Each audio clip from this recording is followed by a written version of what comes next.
Hello and welcome to McGaw Park. My name is Anna Healy. I am the Urban Forester and Naturalist for the City of Fitchburg. Today I would like to take you on a tour of the past, present, and future of McGaw Park.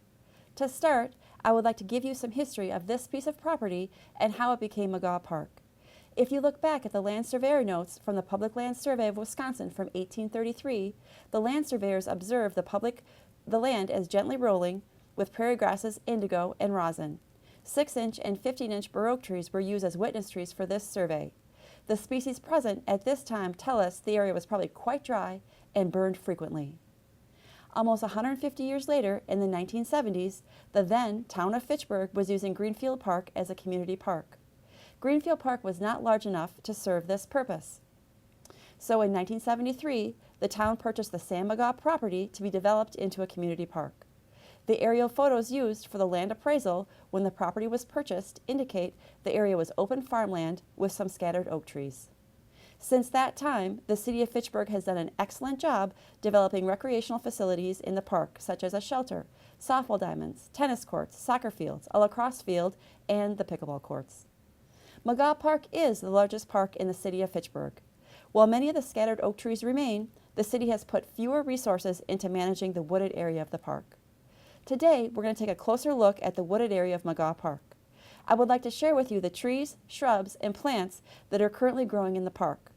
While we're headed to our first stop, be thinking of what you enjoy most when you go for a hike in the woods and how the city can provide that experience here in McGaw Park. The tree behind me is a Norway spruce tree. It's a beautiful tree with green foliage all the way down to the ground. We have several trees like this throughout McGaw Park. Unfortunately, not all of the trees in the wooded area look this healthy. Here we are in the wooded area of McGaw Park. The tree behind me is the same type of tree species that I was standing in front of near the park shelter. Why do these two trees look so different? The tree behind me has a fungus that has caused the needles and the lower limbs to fall off. This is due to lack of airflow in this part of the park.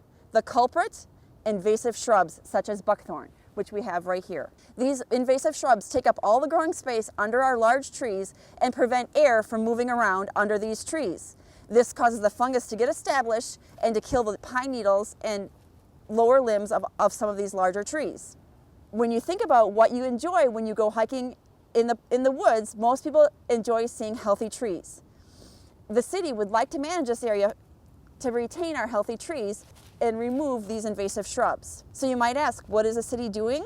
In the McGaw Park Master Plan, Policy 2-1.1 instructs the city to, quote, create a management plan for approval by the Parks Commission for control of invasive species with a desire to protect the wooded area. Such a plan was created in 2016 that divided the wooded area into 5 distinct stands or management areas in order to manage the invasive shrubs. We are now standing in what is considered Stand 2. In order to manage for these large desirable trees, the plan calls for the removal of these invasive shrubs. In returning to the question about what makes a hike in the woods a positive experience, other than healthy trees, think about what other things you like to see when you hike in the woods while we head to our next stop, which is at the intersections of Stands 2 and 3. Here we are standing between Stands 2 and Stands 3 in the wooded area of McGaw Park. Stand 2 is dominated by black locust, the tree that's behind me. The understory of both Stands 2 and Stands 3 are invasive honeysuckle. When you think about what you like to see when you hike through the woods, often people really like to see wildlife. Neither one of these species offer much in the way of wildlife habitat. If the city was able to manage this area for more native trees and shrubs, we would have more opportunities for wildlife to inhabit this park. The thing that you do often get when you come to this part of the park, as many people realize, is mosquitoes. The one thing that honeysuckle does a very good job of is creating a nesting place or a resting place for mosquitoes. So if you come here during the growing season, often you get chased out by mosquitoes. We are now in Stand 3. If you look at the area photos of what this part of the park looked like when the park was acquired by the city in 1973, this part of the park was an oak savanna. It was dominated by trees like the oak tree behind me.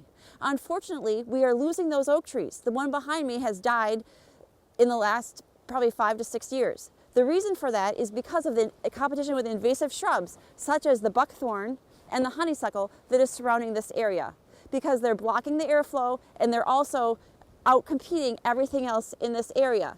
Now, we do lose big trees, and that's part of the forest cycle. However, if you look on the ground, there are no young oak trees coming up. And that's because these buckthorn and the honeysuckle, the invasive shrubs, they block all sunlight from getting to the forest floor. So no acorns that hit the forest floor can sprout and become new oak trees. So unfortunately, in stands 3 and in stands 4, we have dead and dying oak trees, and we have no oak regeneration because of the invasive shrubs. Here we are in stand 2 of McGaw Park. Behind me is primarily a black locust monoculture. When we talk about a monoculture, we mean that there's really only one type of tree growing, and that's what we have in stand 2, is primarily black locust.